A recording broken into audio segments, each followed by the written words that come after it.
मंद्र देश का रहने वाला राजा अश्कपति।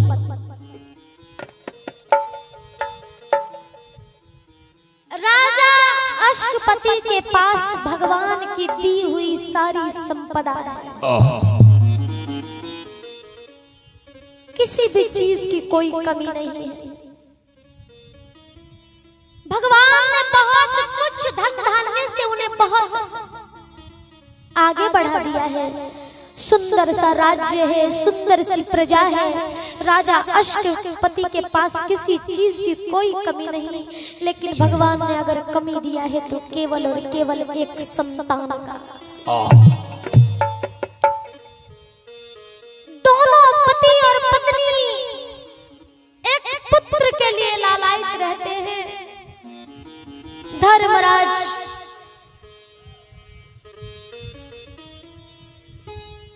राजा अश्कपति एक दिन सत्संग में बैठ करके सत्संग सुन रहे थे,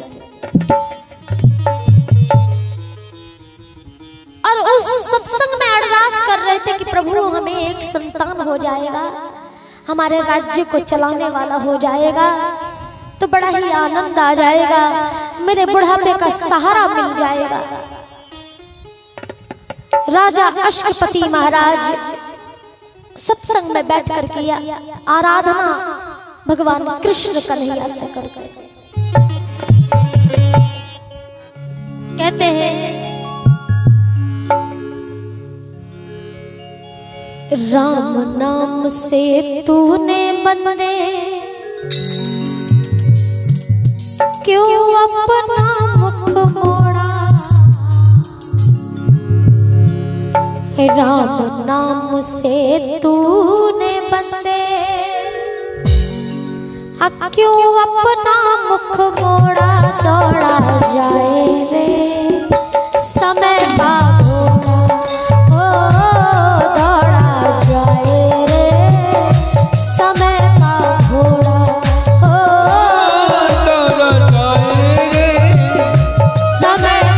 घोड़ा, ओ दौड़ा जाए रे समय का घोड़ा,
अश्कपति महाराज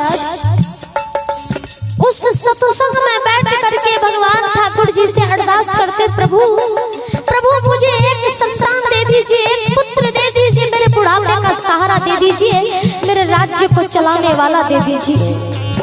बिलख बिलख करके रातों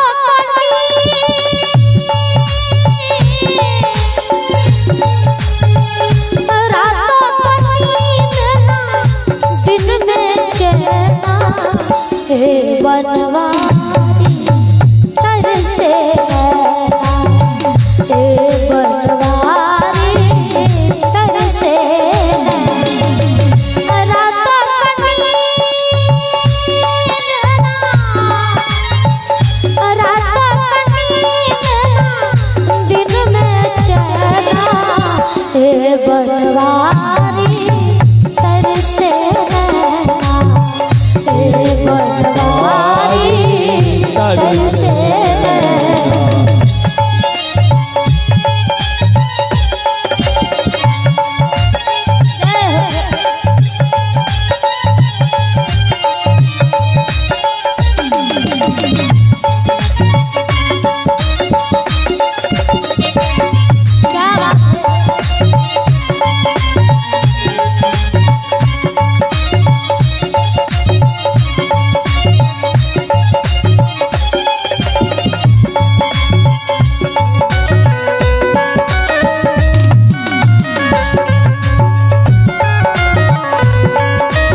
कसम तुझे आना होगा, मेरी कसम तुझे आना होगा, मेरी कसम तुझे आना होगा। भक्तों की लाज बचाना होगा, मेरी कसम तुझे आना होगा, मेरी कसम तुझे आना होगा। तुझसे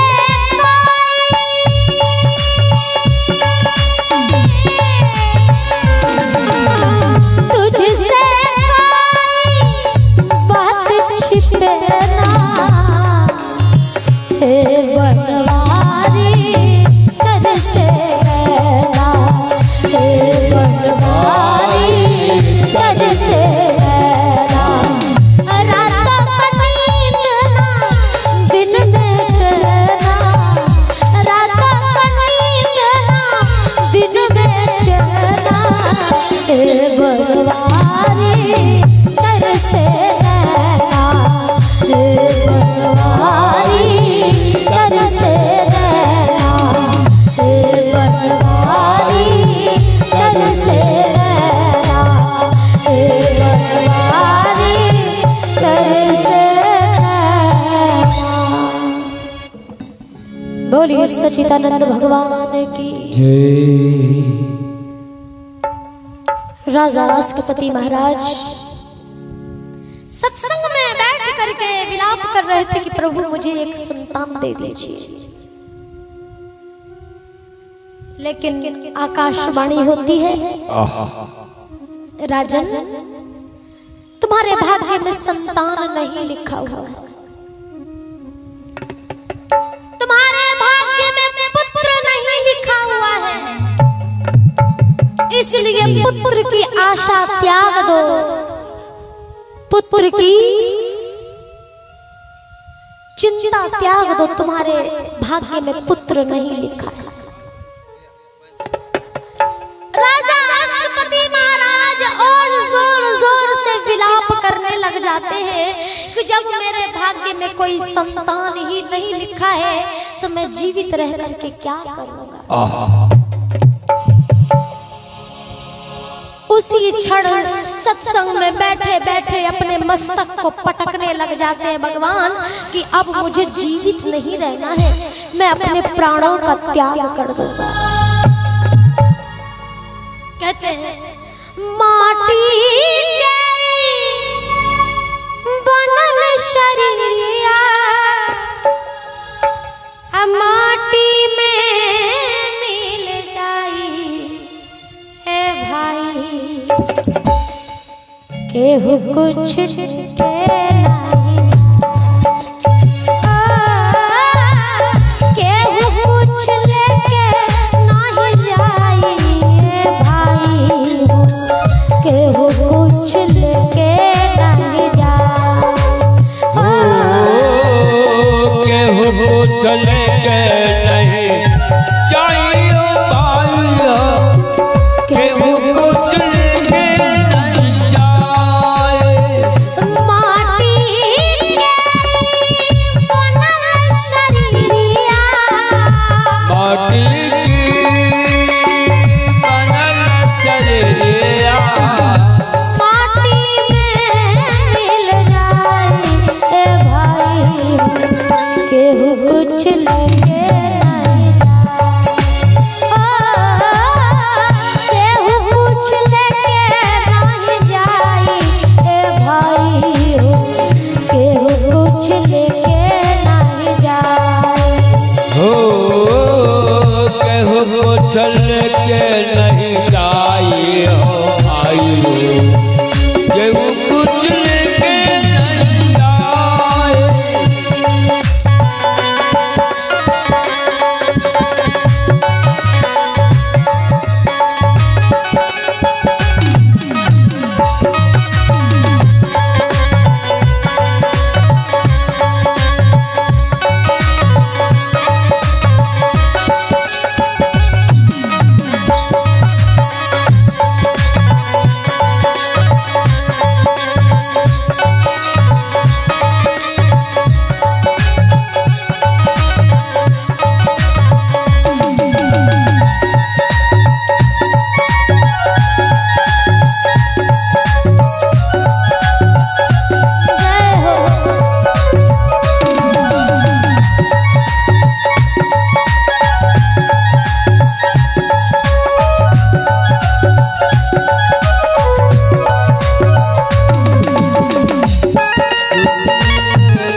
की ओर से आया है।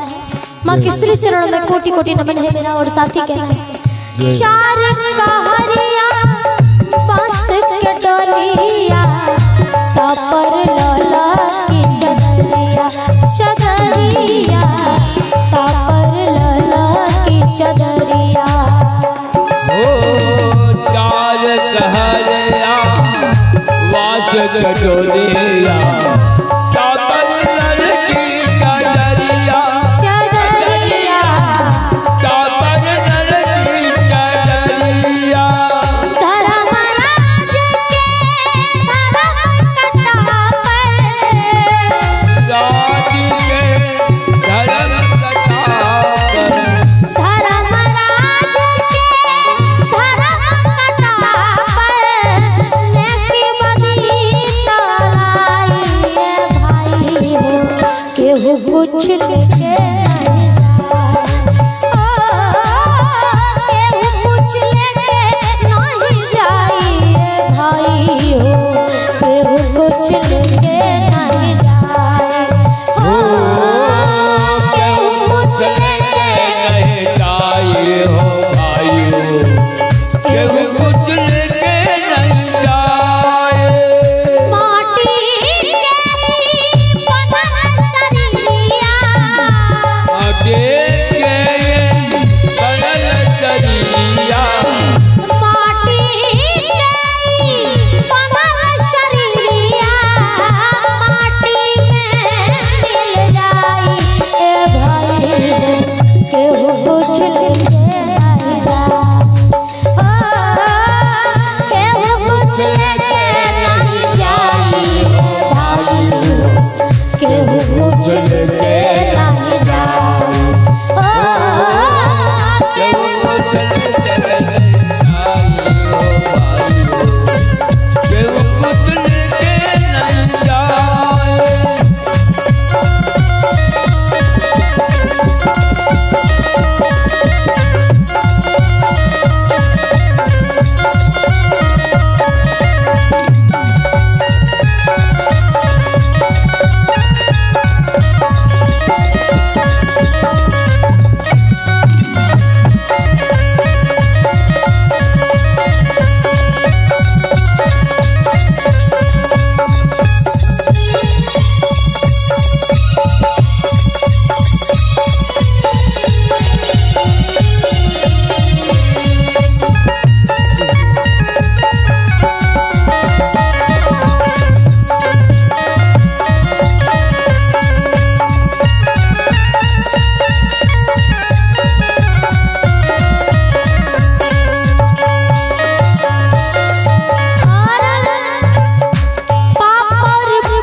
ओ पापियर पुन के दुई गोटरिया, जे बन जे कर मुसाफिर,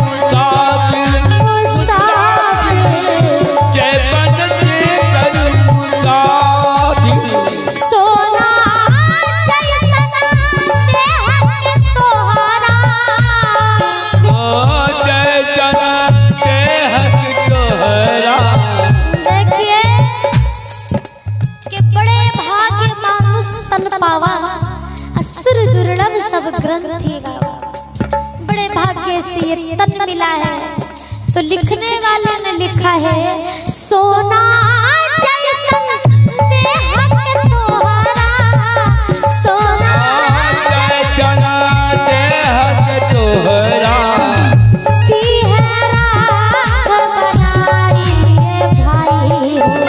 केहू कुछ लेके नहीं जाए, केहू कुछ लेके नहीं जाए भाई हो, केहू कुछ लेके नहीं जाए, केहू कुछ लेके नहीं जाए भाई हो, केहू कुछ लेके नहीं जाए, केहू कुछ लेके नहीं जाए, केहू कुछ लेके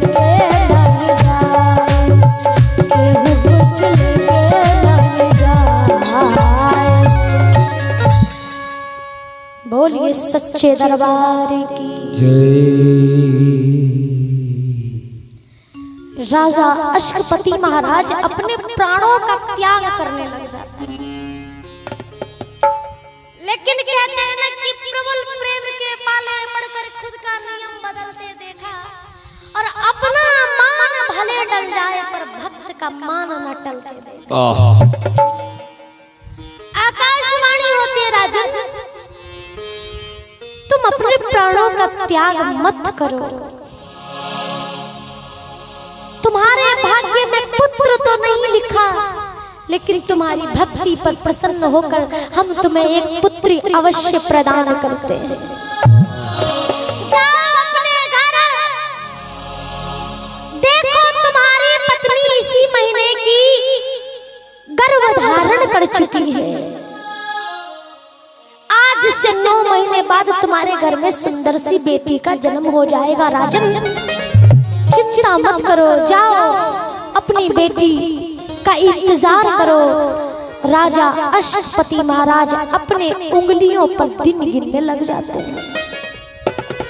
1 महीना बीतता है, 2 महीना बीतता है, 3 महीना बीतता है। इसी प्रकार से महीना बीतता हुआ चला जा रहा है। राजा अश्वपति चिंतित है कि कब 9 महीना बीतेगा और कब मेरे घर में सुंदर सी बेटी का आगमन होगा। धीरे धीरे समय व्यतीत हुआ और महारानी ने सुंदर सी बेटी को जन्म देती है।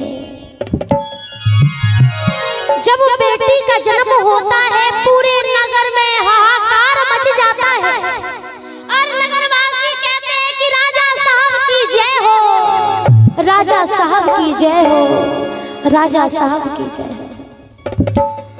नगर के लोग कहते हैं कि अब हमारे राजा साहब को कोई निर्वंश नहीं कहे। हमारी महारानी माता बन गई है, हमारे महाराज पिता बन गए हैं, अब किसी भी चीज की कोई कमी नहीं है। राजा अश्वपति ने अपनी बेटी का नाम रखने के लिए देव ऋषि नारद को बुलवाते हैं। कहते हैं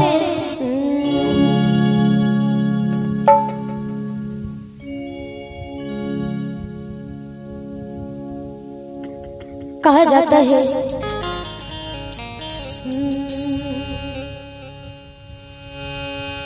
राम नाम से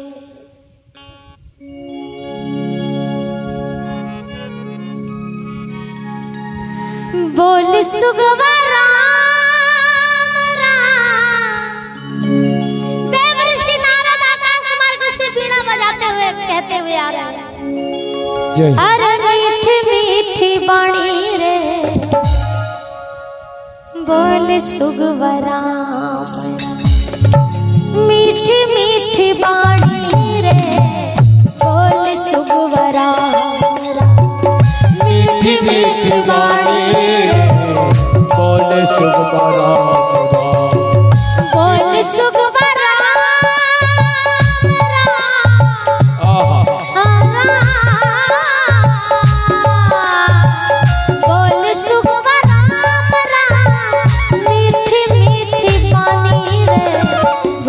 सुगवा राम, मीठी मीठी बाणी रे बोल सुगवा राम राम, मीठी मीठी बाणी रे बोल सुगवा राम राम, मीठी मीठी बानी रे बोल सुगवा राम राम।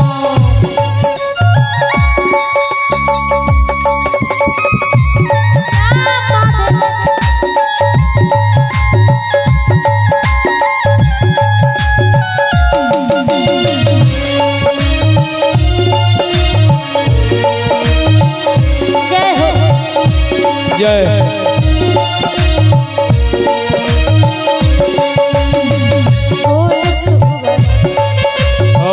मीठी मीठी बानी बोल सुगवा राम राम, मीठी मीठी बानी बोल सुगवा राम।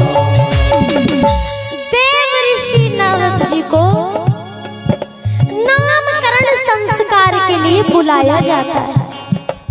मनुष्य के 16 संस्कार होते हैं और उनमें से एक नामकरण संस्कार होता है।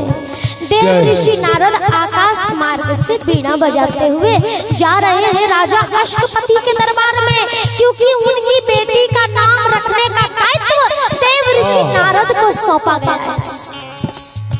सोने के पिंजरवा सुगवा तोरा ले बनाऊं, सोने के पिंजरवा सुगवा तोरा ले बनाऊं, राम नाम मैं भी गाऊं तुझसे भी गवाऊं, राम नाम मैं भी गाऊं तुझसे मैं गवाऊं, सोने के पिंजरवा सुगवा तोरा ले बनाऊं, राम नाम मैं भी गाऊं तुझसे भी गवाऊं रे। बोल सुगवा राम राम, बोल सुगवा राम राम, मीठी मीठी बाणी रे, बोल सुगवा राम राम, मीठी मीठी बानी रे, बोल सुगवा राम राम। कहते हैं कि राम नाम रटते रहो, अरे जब तक घट में प्राण, कभी तो दीन दयाल के भनक पड़ेगी कान। और कहा जाता है कि जीवन है अनमोल काम, कुछ ऐसा कर जा कि जीवन है अनमोल काम, कुछ ऐसा कर जा और पाकर गुरु से ज्ञान यार, मरने से पहले मर जा। कि जीवन है अनमोल काम, कुछ ऐसा कर जा और पाकर गुरु से ज्ञान यार, मरने से पहले मर जा। अपने घट में बैठ निरंतर नहीं किसी के घर जा, राम नाम सुमिरन कर मानव भव सागर से तर जा। बोलिए राजा रामचंद्र महाराज की। लाख 84 योनि तूने पाया रे, लाख 84 तूने कमाया, आकर संसार में तूने प्रभु को बुलाया रे, आया के संसार में प्रभु को बुलाया। लाख 84 योनि तूने पाया रे, आकर संसार में तूने प्रभु को बुलाया रे। बोल सुगवा राम राम, बोल सुगवा राम राम, मीठी मीठी बाणी रे, बोल सुगवा राम राम, मीठी मीठी बानी रे, बोल सुगवा राम राम, मीठी मीठी बाणी रे, बोल सुगवा राम राम। बोलिए सच्चे दरबार की जय। आप लोग थोड़ा जोर से जय घोष लगाया कीजिए, मुखार बिंद से आवाज नहीं निकलती है। इस अवस्था में भगवान का नाम लेना बहुत बहुत बहुत जरूरी है, क्योंकि हम युवा अवस्था में इस दुनिया के चकाचौंध को देख करके परमात्मा को भूल जाते हैं, लेकिन बुढ़ापा में राम के सिवा हमारा कोई नहीं है।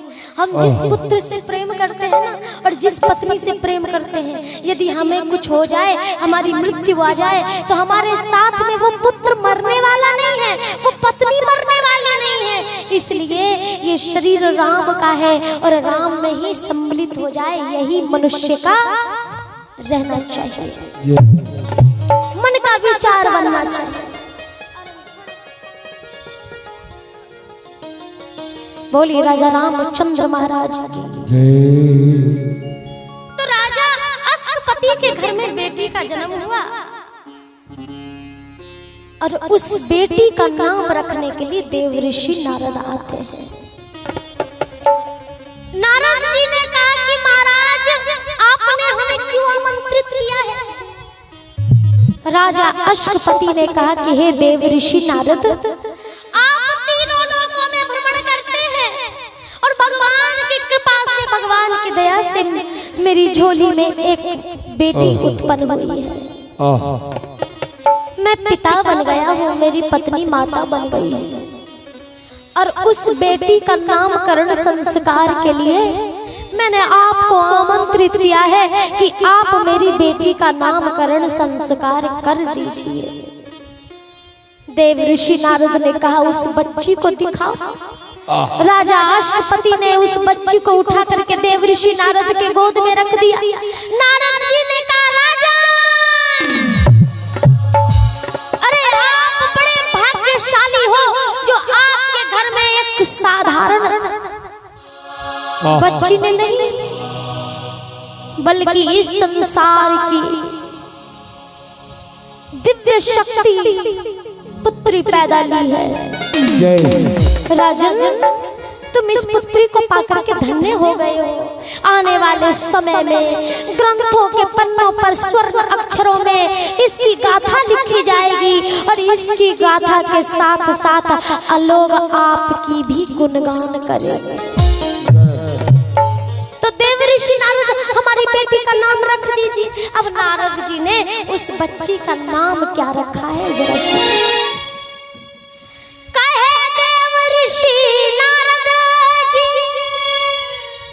सुन लो राजन ध्यान लगा, कि नारद जी ने कहा कि राजन ध्यान लगा करके सुनो। सावित्री नाम रखो इसका, सावित्री नाम रखो इसका, ये जग में पूरे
सावित्री कह करके बुला सकते हैं।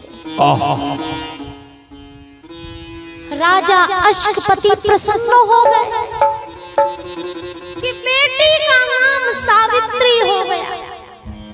अब सावित्री अपने पिता के घर में धीरे धीरे बड़ी हो जाती है और ज्यों-ज्यों सावित्री बढ़ने लगती है त्यों-त्यों राजा अश्वपति की चिंता भी बढ़ने लगती है कि भगवान के असीम कृपा से मुझे पुत्री तो प्राप्त हुई है, परंतु बेटी के पीछे चाहे जितना खर्च कर लीजिए, बेटी को एक ना एक दिन ससुराल ही जाना पड़ता है। राजा अश्वपति प्रसन्न के साथ साथ थोड़े दुखी भी रहते हैं, लेकिन सावित्री धीरे धीरे बड़ी हो जाती है और सावित्री को बढ़ते देख करके राजा अश्वपति की चिंता भी बढ़ने लग जाती है कि बेटी एक ना एक दिन ससुराल चली जाएगी, फिर मैं बुढ़ापे का सहारा खोजता फिरूंगा तो कौन मिलेगा। भगवान ने मेरी पुकार तो सुनी, लेकिन मुझे एक बेटा दे देते तो कितना अच्छा होता, कितना आनंद आता, लेकिन क्या करूं, भगवान ने बेटी भी दिया है तो अब भगवान का मैं धन्यवाद देता हूं, कम से कम निर्वंश का कलंक तो मिट गया। सावित्री एक दिन गंगा स्नान करने के लिए सभी सखियों के साथ जाती है, अरे कहते हुए जाती है,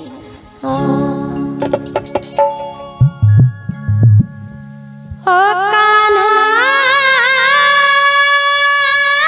तेरी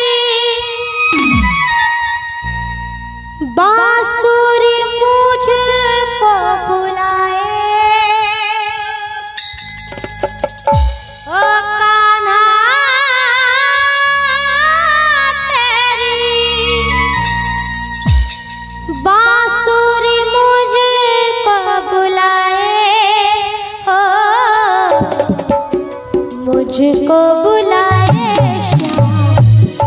मुझको बुलाए, मुझको बुलाए श्याम, मुझको बुलाए, मुझको बुलाए श्याम, मुझको बुलाए। ओ कान्हा तेरी बांसुरी नींद चुराए, ओ कान्हा तेरी बांसुरी नींद चुराए, ओ मुझको बुलाए श्याम, मुझको बुलाए, मुझको बुलाए श्याम, मुझको बुलाए, मुझको बुलाए श्याम। मुझको बुलाए।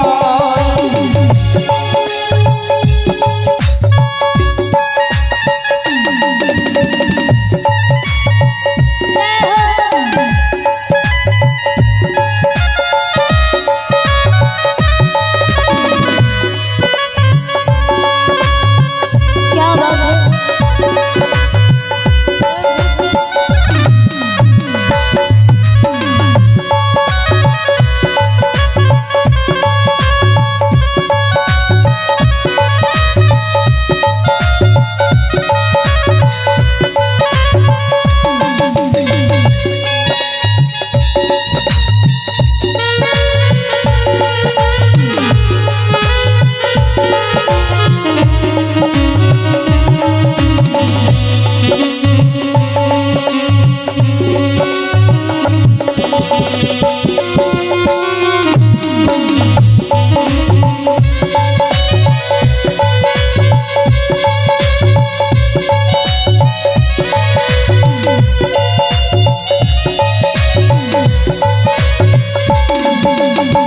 मुझको बुलाए श्याम, मुझको बुलाए, मुझको बुलाए कान्हा, मुझको बुलाए।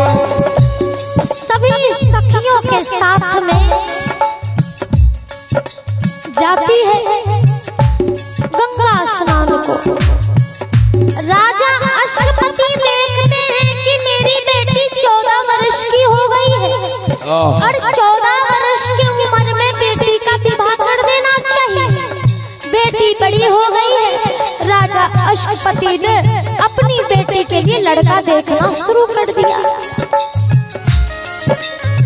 छुप छुप रोका दुनिया से चोरी, टूट न जाए कहीं प्रीत की डोरी। छुप छुप रोए कान्हा दुनिया से दूरी, टूट न जाए कहीं प्रीत की डोरी।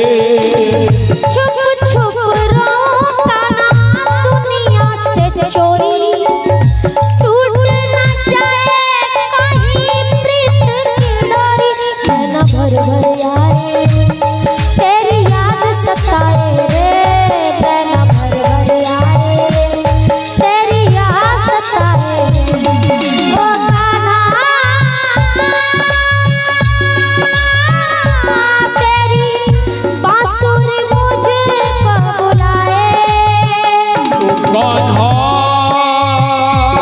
तेरे बांसुरी मुझको बुलाए, ओ मुझको बुलाए प्यारे, मुझको बुलाए, मुझको बुलाए प्यारे, मुझको बुलाए, मुझको बुलाए श्याम, मुझको बुलाए, मुझको बुलाए श्याम, मुझको बुलाए।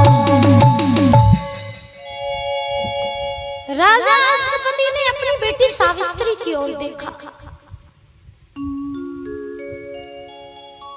और अपने रथ को सजाने लग जाते हैं। रथ सजाना प्रारंभ कर दिया। सावित्री पीछे से आई और कहने लगी, पिताजी पिताजी आप कहाँ जा रहे हैं? राजा अश्वपति ने उत्तर दिया कि बेटी हम तुम्हारे लिए वर खोजने के लिए जा रहे हैं। सावित्री ने कहा पिताजी आप मेरे लिए वर खोजने जा रहे हैं ना, लेकिन आपसे मैं एक अरदास करना चाहती हूँ, एक विनती करना चाहती हूँ। विनती यह है मेरी कि आप जो मेरे लिए लड़का खोजेंगे वो लड़का माता पिता की सेवा करने वाला होना चाहिए। पिताजी आपसे मेरी यही विनती अरदास है कि आप जो मेरे लिए लड़का खोजेंगे वो बड़े बुजुर्गों का सम्मान करने वाला होना चाहिए। पिताजी आपसे मेरी यही अरदास है कि आप जो मेरे लिए लड़का खोजेंगे वो भगवान का कीर्तन करने वाला होना चाहिए। अब तो राजा अश्वपति बड़े चिंतित हो गए, इतने सारे आदेश कि पिताजी लड़का भगवान की भक्ति करने वाला होना चाहिए, पिताजी लड़का बड़े बुजुर्गों का सम्मान करने वाला होना चाहिए, पिताजी लड़का माता पिता की सेवा करने वाला होना चाहिए। तो राजा अश्वपति ने कहा बेटी तुम एक काम कर, हो सकता है तुमने जो मेरे कांधे के ऊपर दायित्व सौंपा है मैं उसमें खड़ा ना उतर पाऊं, तो बेटी तुम ये रथ ले लो और 2-4 सखियों को बिठा लो, 2-4 सेवकों को बिठा लो और जाओ अपने लिए स्वयं लड़का खोजो, और जो लड़का तुम्हें पसंद होगा हम उसके साथ में तुम्हारा विवाह कर देंगे।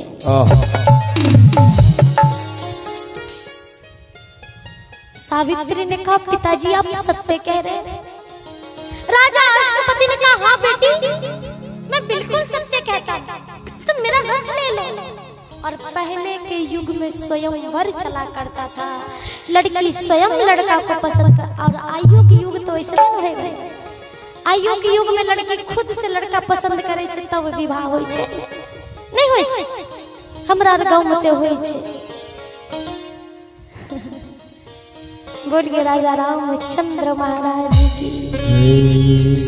तनी तनी मुंह से आवाजों निकालने जेबे कहे छे कि बोलने को दी जुबान तू बोलता क्यों नहीं, अरे नाम लेने को हरि का नाम मुख को खोलता क्यों नहीं। आज का ना बोलना उस दिन याद आएगा, और तू बोलना तो चाहेगा पर बोल नहीं पाएगा।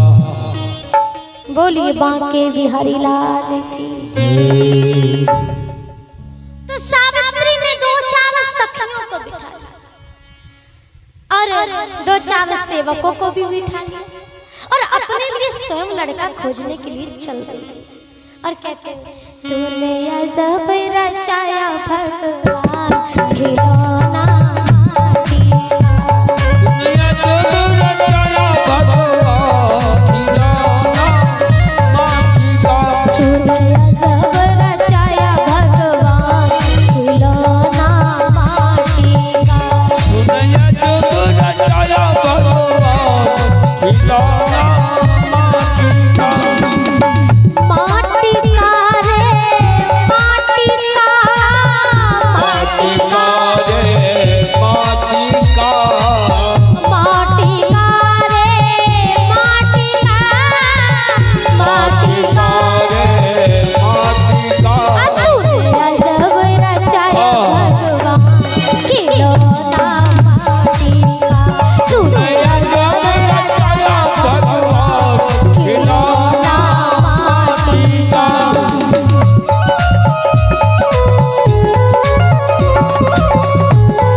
सावित्री अपने लिए वर खोजने के लिए चल पड़ी। भटकता डोले काहे प्राणी, भटकता डोले काहे प्राणी, भटकता डोले काहे प्राणी। भटकता डोले काहे प्राणी। और कहते हैं कि इस संसार में कोई तन दुखी, कोई मन दुखी, कोई धन बिन रहत उदास। अरे थोड़ा थोड़ा सब दुखी, सुखी राम के दास। इस संसार में कोई तन दुखी, कोई मन दुखी, कोई धन बिन रहत उदास। अरे थोड़ा थोड़ा सब दुखी, सुखी राम के दास। अब प्रश्न यहाँ पर ये बनता है कि आखिर राम के दास ही क्यों सुखी है? सांसारिक लोग क्यों सुखी नहीं हो सकते और व्यक्ति क्यों सुखी नहीं हो सकते? राम के जो दास होते हैं वो केवल और केवल राम नाम रूपी धन एकत्रित करते हैं, और जो सांसारिक व्यक्ति होते हैं वो माया रूपी धन इकट्ठा करते हैं। सुंदर सा गाड़ी खरीद लेते हैं, सुंदर सा मकान बनवा लेते हैं और सुंदर सा खेत खरीद लेते हैं, तो फिर वो सुखी कैसे हो सकते हैं? मन में चलता रहता है कि कहीं मेरी मृत्यु हो जाएगी कि ये राजपाट का क्या होगा, और ये तो स्वाभाविक है, मैं मर जाऊंगा तो मेरा बेटा का होगा, अब मेरा बेटा मर जाएगा तो पोता का होगा, अब पोता मर जाएगा तो परपोता का होगा। लेकिन मन ये इस बात से विचलित रहता है, दुखी रहता है कि मेरे राजपाट का क्या होगा।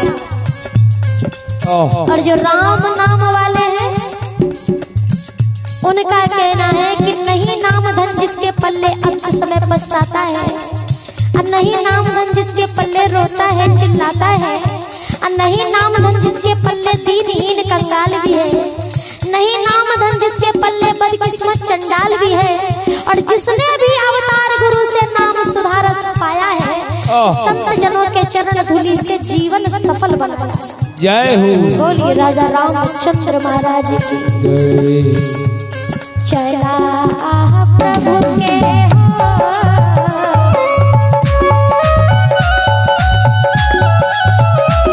चलाया प्रभु के तू शरण में बदल जाएगी जिंदगानी भटकता डोले काहे प्राणी, भटकता डोले काहे प्राणी, भटकता डोले काहे प्राणी।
कहती है कि बिन सत्संग के विवेक मनुष्य को नहीं हो सकता। हम स्कूल जाते हैं तो स्कूल में हमें केवल और केवल जानकारियाँ मिलती है, जानकारी कि यहाँ पर ये है, यहाँ पर ये चीज़ है, यहाँ पर ये लिखा है। इस चीज की हमें जानकारी मिलती है और विवेक मिलता है केवल और केवल सत्संग में। जितने भी संसार में बड़े बड़े चोर और डाकू हुए हैं वो मूर्ख थोड़ी होते हैं, वो भी पढ़े लिखे होते हैं। पढ़ लिख करके बहुत दूर तक पहुंच गए, लेकिन ये विवेक नहीं हो पाया कि हमें स्कूल से प्राप्त की गई जानकारी को किस दिशा में ले जाना चाहिए। बोलिए राजा रामचंद्र महाराज की। और कहा जाता है तूने अजब रचाया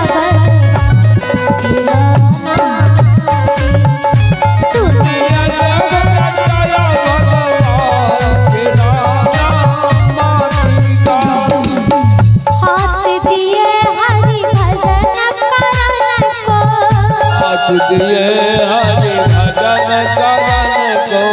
हाथ दिए हरि भजन करण को, हाथ दिए हरि भजन करण को, और मुख से कर गुणगान खिलौना माटी, और मुख से कर गुणगान खिलौना माटी।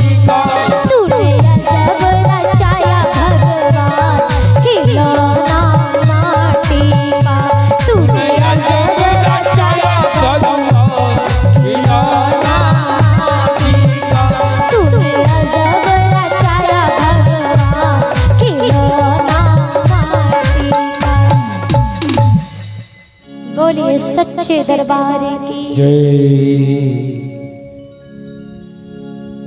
आइए कथा की ओर चलते हैं।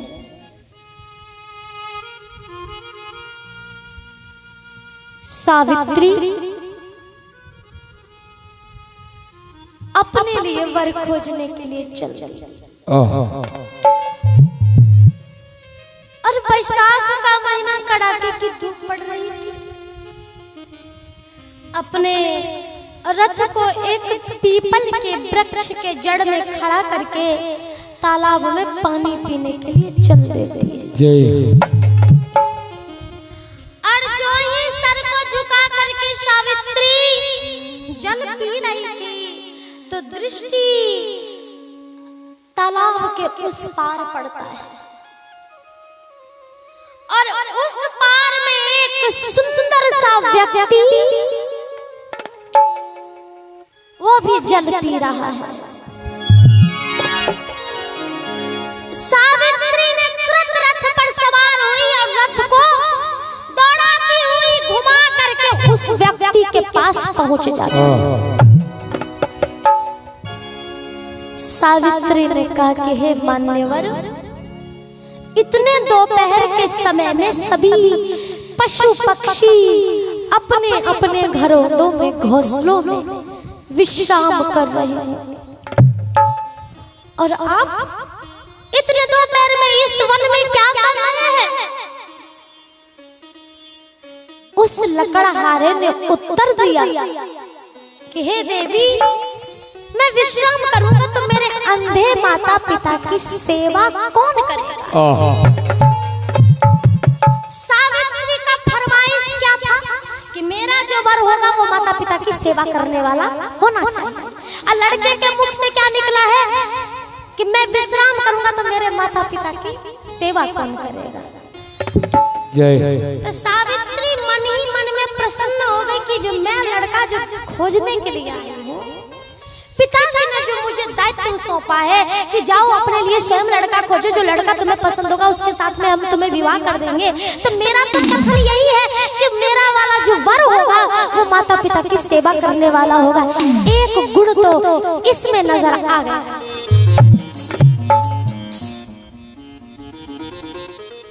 सावित्री ने कहा कि हे विप्रवर, आप वास्तव में सत्य कहते हैं कि माता पिता की सेवा आप करते भी हैं या झूठ बोल रहे हैं? उस लकड़हारे ने कहा कि देखो देवी, तुम शक्ल सूरत से तो राजकुमारी लगती हो और मेरे लिए अपरिचित हो, और मैं तुम तुमसे झूठ क्यों बोलूं? ना तो तुम मेरी कोई लगती हो और ना ही मैं तुम्हारा कोई लगता हूँ, तो फिर मुझे झूठ बोल करके क्या फायदा होगा? मैं तो सत्य कहता हूँ कि मेरे माता पिता अंधे और अंधी हैं, मैं उनकी सेवा करता हूँ। सावित्री उसी जगह खड़ी हो गई। इतने में वह लकड़हारा जितनी भी लकड़ियों को तोड़ा था, सभी लकड़ियों के छोटे छोटे गट्ठर बना करके एक जगह से दूसरे जगह पर रखता है। और उसके बाद जो है उसी जड़ में बैठ करके भगवान का स्मरण करता है और कहता क्या है? जन्म तेरो बातों ही बीत गया, जन्म तेरो बातों ही बीत गया रे, तूने कवा न राम भजो, जन्म तेरो बातों ही बीत गया रे, तूने कवा न श्याम भजो, जन्म तेरा बातों ही बीत गया रे, तूने कबहू न कृष्ण भजो, जन्म तेरा बातों ही बीत गया रे, तूने कबहू न कृष्ण भजो।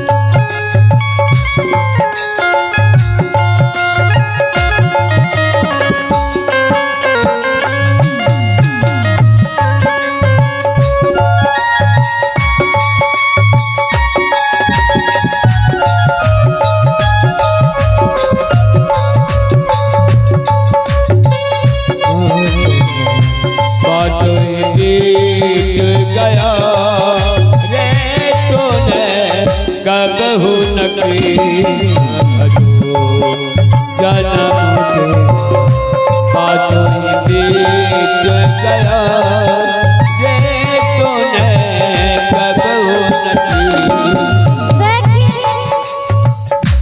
सावित्री ने देखा कि वह लड़का भगवान का भजन गाता है और माता पिता की सेवा भी करता है।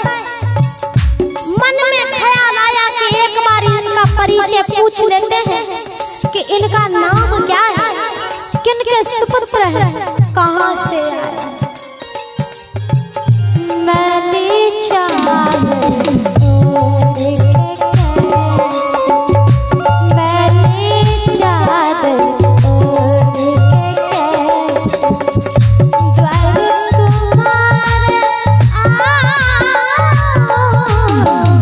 मैंने चादर ओढ़ के कैसे, द्वार तुम्हारे आओ, मैंने चादर ओढ़ के कैसे, परमेश्वर हे पावन परमेश्वर मेरे, परमेश्वर मेरे मनी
प्रयास करिएगा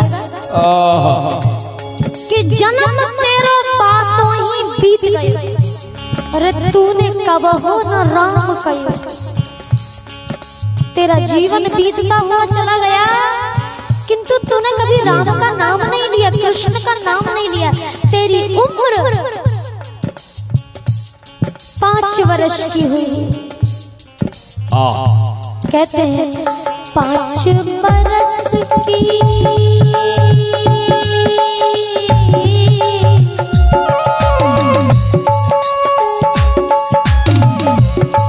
उम्र, जब 5 वर्ष की हुई तब भी तूने राम का नाम नहीं लिया।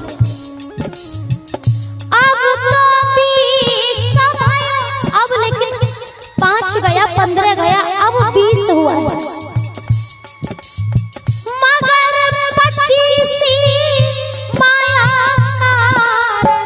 मगर बचे से माया कारण, मगर 25 माया कारण देश विदेश गयो, रे तूने कब न राम जन्म तेरे बातों ही बीत गया, रे तूने कब न राम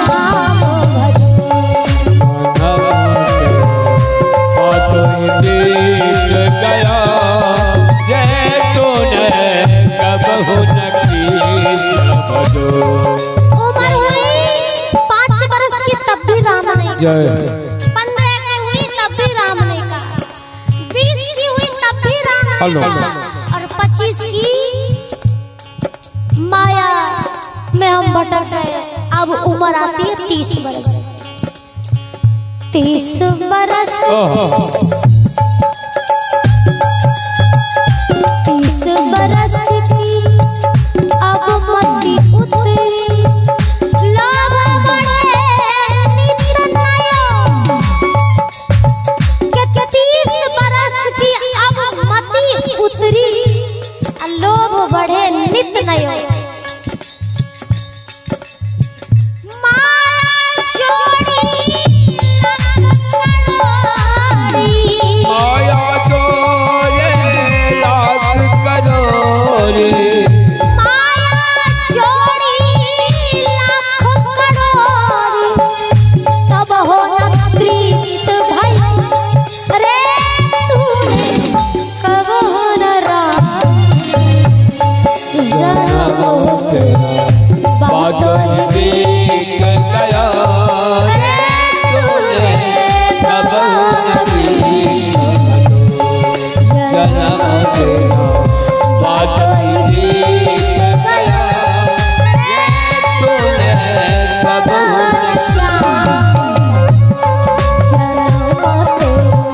जय हो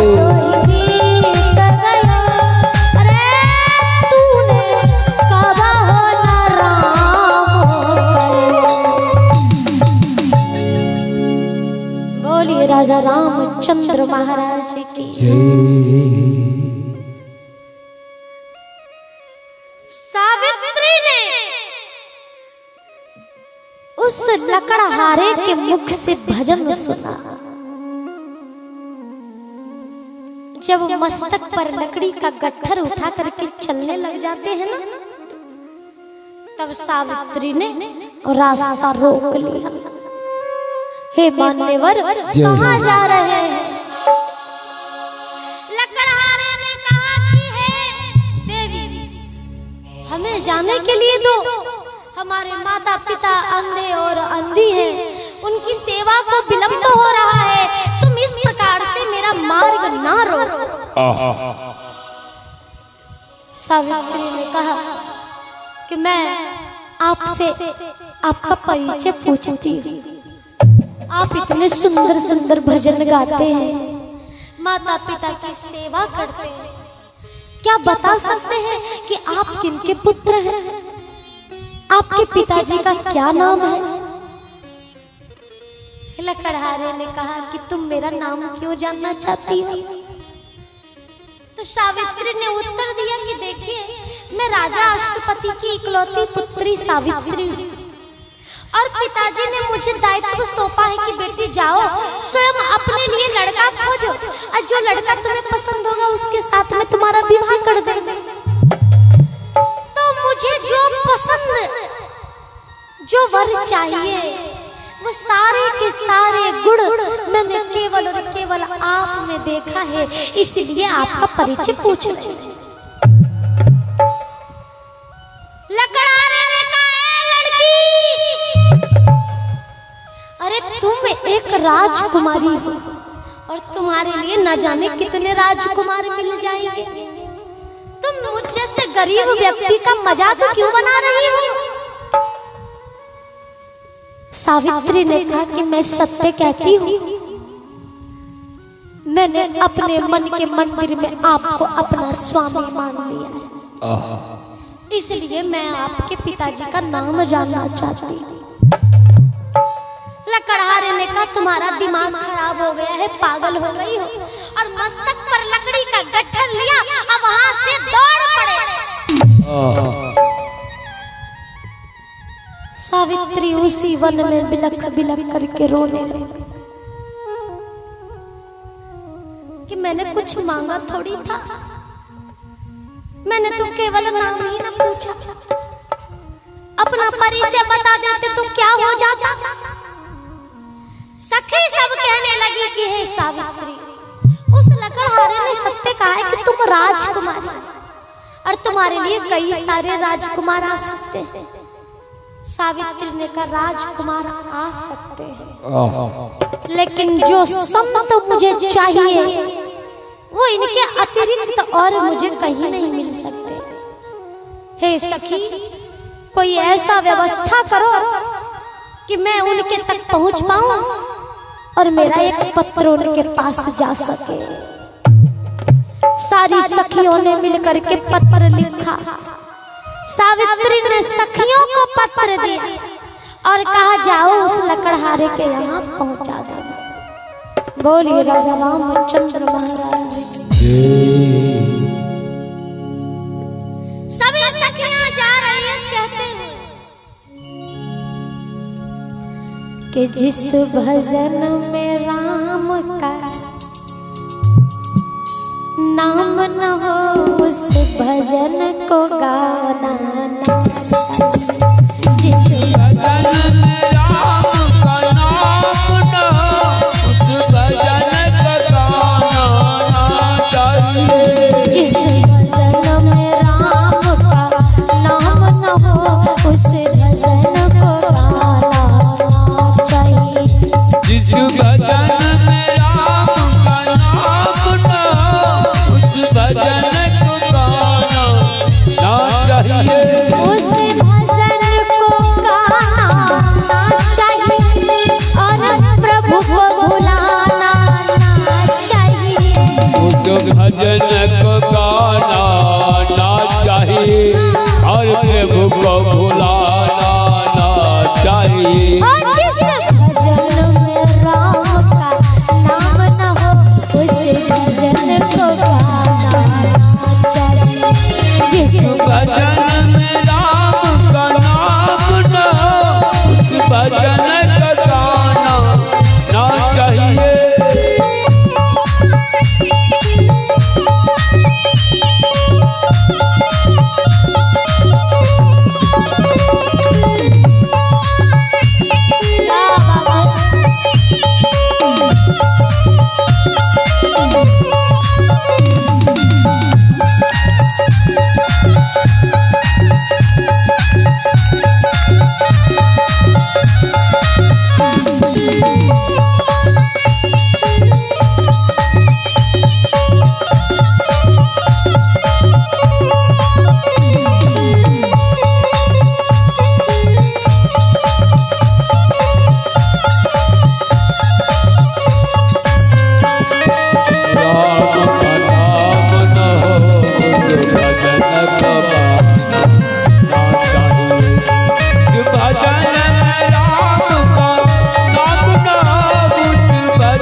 सर पे चढ़ाना ना चाहिए। चाहे बेटा कितना प्यारा हो उसे सर पे चढ़ाना ना चाहिए। चाहे बेटी कितनी लाडली हो घर घर में घुमाना चाहिए। चाहे बेटी कितना लाडली हो घर घर में घुमाना ना चाहिए। जिस भजन में राम का नाम न हो उस भजन को गाना ना चाहिए। जिस भजन में राम का नाम ना हो उस भजन का गाना ना चाहिए। उस भजन को गाना ना चाहिए और प्रभु को भुलाना ना चाहिए। भजन को गाना ना चाहिए और प्रभु को बुलाना ना चाहिए। जिस भजन में राम का नाम न हो उस भजन को गाना ना चाहिए। जिस भजन में राम का नाम न हो उस भजन को गाना ना चाहिए। जिस भजन में राम का नाम न हो उस भजन को गाना ना चाहिए। बोलिए सच्चे दरबार की। सखियों को पत्र दिया है कि हे सखी मेरा ये पत्र पहुंचा दो। और उन्होंने अपना नाम नहीं बताया है। क्या बात है, क्या नाम है? और ये बच्चा हर्षित है। इनके सौजन्य से बहुत सुंदर ठाकुर जी के दरबार में भेंट आया है। और हमारे ठाकुर जी से अरदास है प्रभु आप अपनी दया दृष्टि इनके समस्त परिवार पर बना के। आइए कथा की ओर बढ़ते हैं।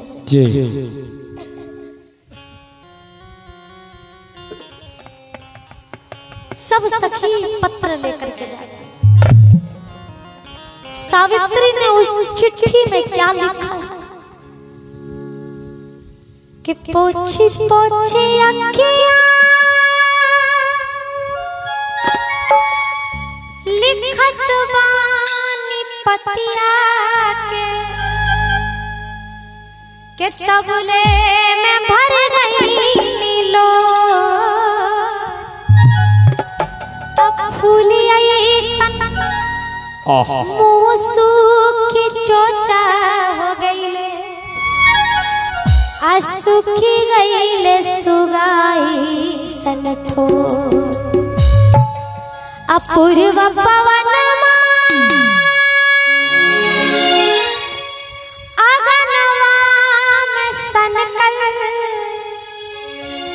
पूर्व पवन अगनवा में सनकल और अंजरिया के रात बातिया चिट्ठिए में लिखल ये बात बातिया चिट्ठिए में लिखल ये बात चिट्ठिए में लिखल ये बात बातिया चिट्ठिए में लिखल ये बात बातिया। पूर्वा पवन अगनवा में सनकल पूर्वा पवन अगनवा में सनकल और अंजरिया के रात बातिया चिट्ठी में लिखल ये बात बातिया चिट्ठी में लिखल ये बात चिट्ठिए में लिखल ये बात बातिया चिट्ठिए में लिखल ये बात बातिया।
हूँ और मैंने अपने मन के मंदिर में आपको अपना स्वामी मान लिया है। कृपा अपना परिचय बताएं और मुझे अपने चरणों की दासी बनाएं। तो लकड़हारे ने पत्र पढ़ा, मन में विचार आया कि कैसी लड़की है, मैं पत्नी के मुंह में पड़ना नहीं चाहता हूँ। यदि पत्नी के मुंह में पड़ गया तो माता पिता की सेवा छूट जाएगी। ये मन में विचार आया। श्याम पिया, श्याम पिया, ये क्या किया, सब कहते हैं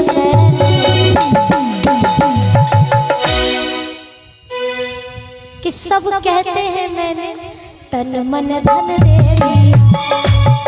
सब कहते हैं मैंने तन मन धन दे दिया। सब कहते हैं मैंने तन मन धन दे दिया। श्याम पिया,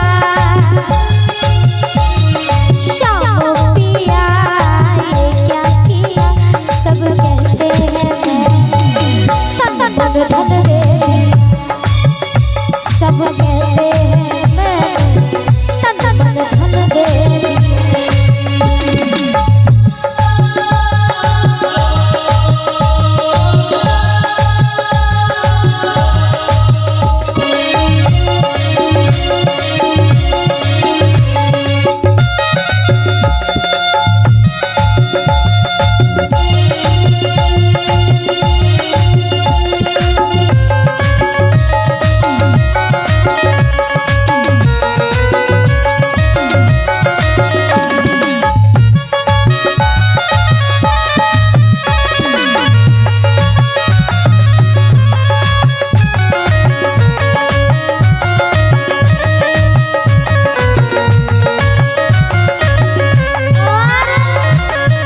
कैसे बताई हमके कितना सताई है, तोहर बिना हमरा जियल नाही जाई। थोड़ा सा आवाज, थोड़ा सा, तोहर बिना हमरा जियल। कैसे बताई हमके कितना सताई है, तोहर बिना हमरा जियल नाही जाई। फुलवा सरिंग जैसे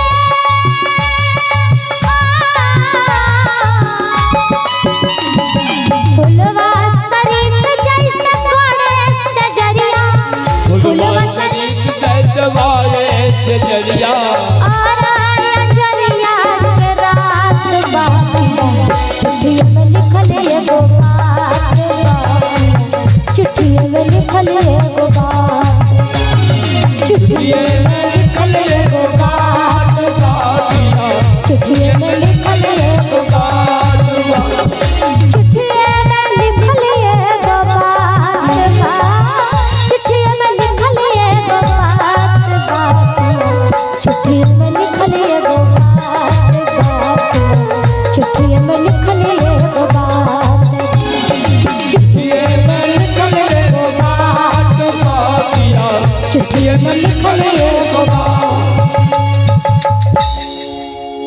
जय बोलिए सच्चे दरबार की। जय। अब लकड़हारे ने पत्र को पढ़ा।